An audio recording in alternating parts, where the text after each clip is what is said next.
Well, Rings of Power season 2 wrapped up. Season finale, we watched it today, in fact. I would say the whole season was shoe leather.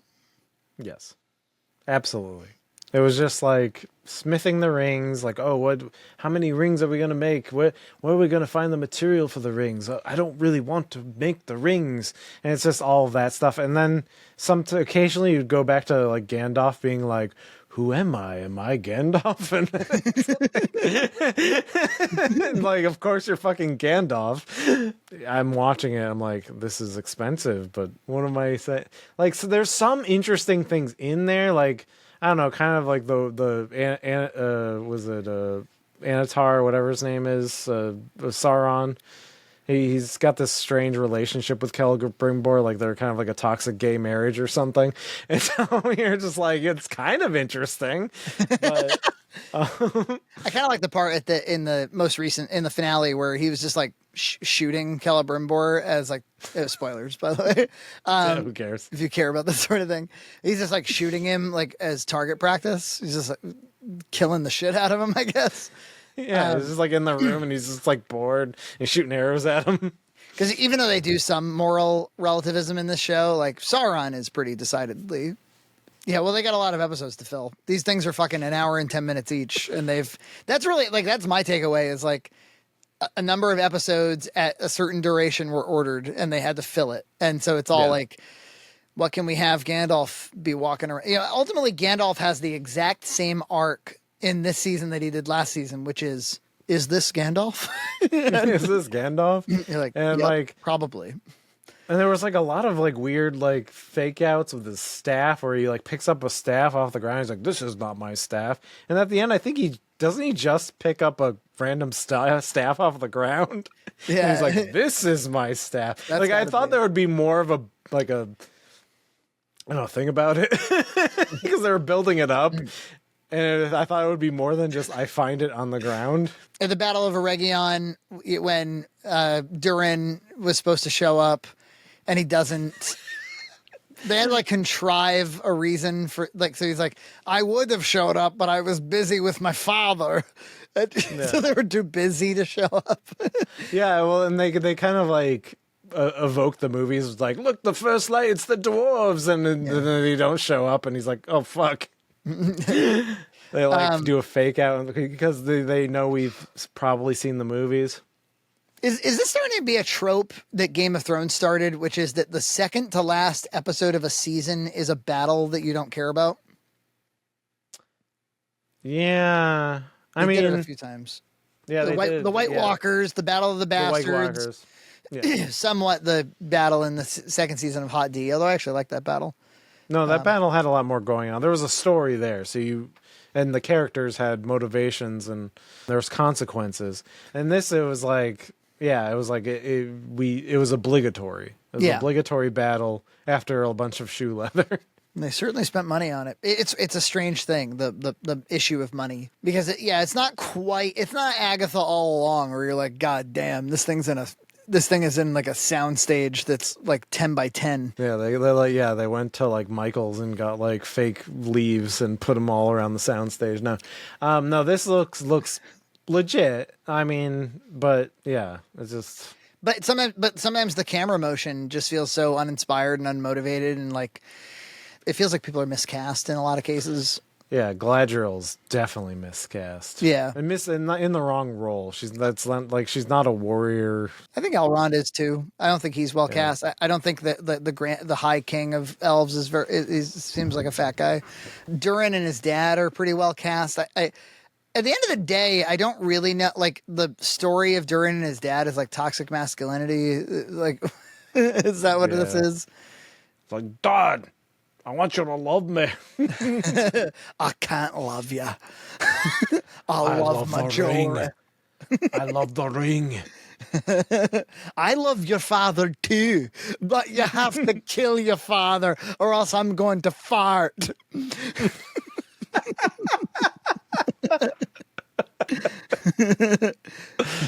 Move out to the way, Disa. You're in the way of the rocks.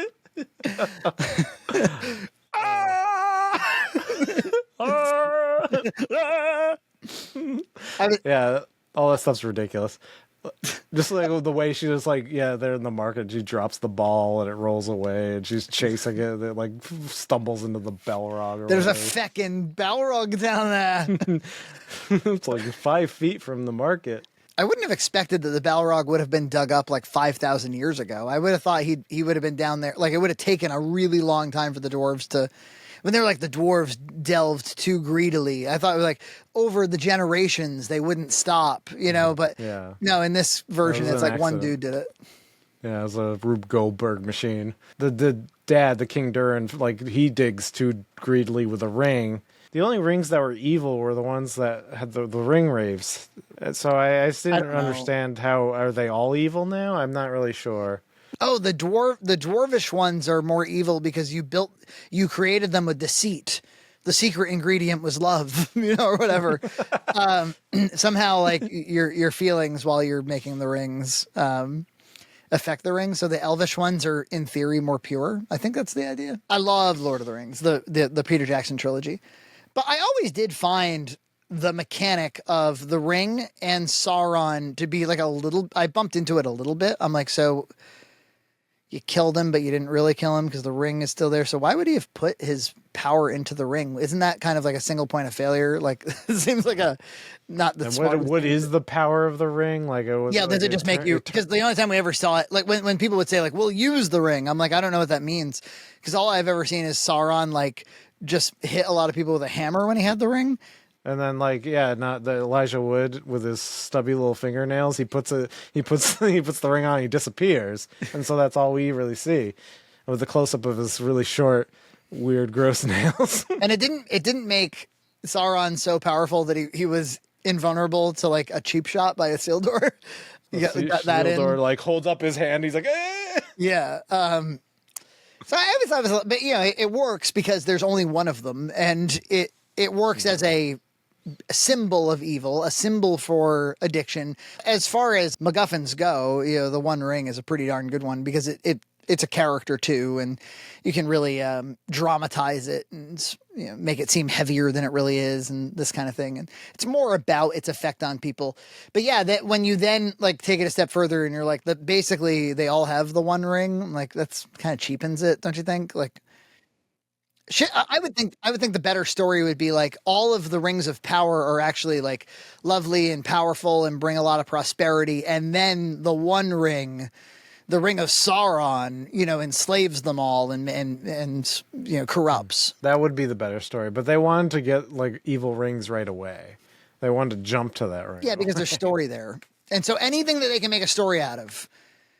Like fucking Deese's shoes or whatever, like anything they can make a story out of, they'll run with it because they got minutes to fill. Yeah, mystery boxes to set up. What is Gandalf's name? The Grand Elf. Yeah, I think that actually is the etymology of Gandalf in the Tolkien. I don't. None of these people like really understand Tolkien, the lore, anything. Because like, especially I had to turn it off when during the battle episode when Elrond makes out with Galadriel. I'm like, dude, what the fuck is this? Yeah. Like, it's like, with X-Men 97, like it was horny, but in a good way. This is like horny in a bad way. Yeah, it's just like, again, I really think it's like anything we can dramatize, we're going to dramatize because they just don't have anything here. It really is like I need to build a house and all I've got is like some paste and some Legos, and they just don't have the raw materials for what they need here. I have a question. Why did Durin attack the Balrog? Ah! Why did he do it? Yeah, I'm trying to remember the scene because my brain rejects a lot of this. So, the King Durin, he shows his son the Mithril, right? There's like a bunch of Mithril in there. And then the Balrog, like, he uses his whip to, like, to grab his dad. And then they fight? Is that what it is? Durin, like, leaps at him, like, with his axe high in the air in slow motion, like, ah! Okay. And then, like, that causes some kind of debris to, like, close up the hole again. And so he's dead, but they're safe from the Balrog for 5,000 years? Yeah. He sealed him away. Like he went back. The Balrog went back to sleep after that. And Disa won't sing at her magic balls anymore, so she's good. Damn it, Disa, keep it the fuck down. You're gonna wake Satan down there. Yeah, you know, they had like they keep doing this thing, like they obviously want to have their own identity from the Peter Jackson trilogy, and yet they really do kind of harken back to it an awful lot, don't they? Like there's this even this thing with having Nori, the halfling, like give a speech where it cuts to all of the other characters. Like that's so Two Towers. Yeah, and the Balrog's design is like basically Identical. Well, I think they probably got the concept artists, Alan Lee and John whatever. Yeah. Nori being like teary-eyed and like, it's time I walked my own path. I'm like, where the fuck did this come from? Where did it, like, I gotta walk my own path? Yeah, Nori didn't really have a story this season. No. Like, at all. No. Like they met like the other like dirty hobbits, and then they're like, oh, there's more hobbits, and these ones stay in holes. Wow, that's weird. And that's it. It's time I walked my own path is a bit of a trope too. Like Guardians 3 ends that way, where just very suddenly everybody's gonna split up. And you're like, why? Why? Because it's time I walked my own path. No, you don't. You don't have to. Like you really don't have to. Where's this coming from? The whole thing reminds me a bit, EJ, of that one fateful year when we were forced to watch Rings of Power season 1, Andor, Hot D, and She-Hulk all at the same time. Now, of course, Hot D was fine, but it takes up bandwidth in my viewing schedule. Andor, like I just wasn't going for quite a while, and I eventually came around to it a little bit, but then you had like She-Hulk and Rings of Power, and I feel like we're reliving it because we're doing Rings of Power, Penguin, we just finished Acolyte and Agatha. Yeah, we're in Groundhog's Day. Yeah, and, well, here we are again.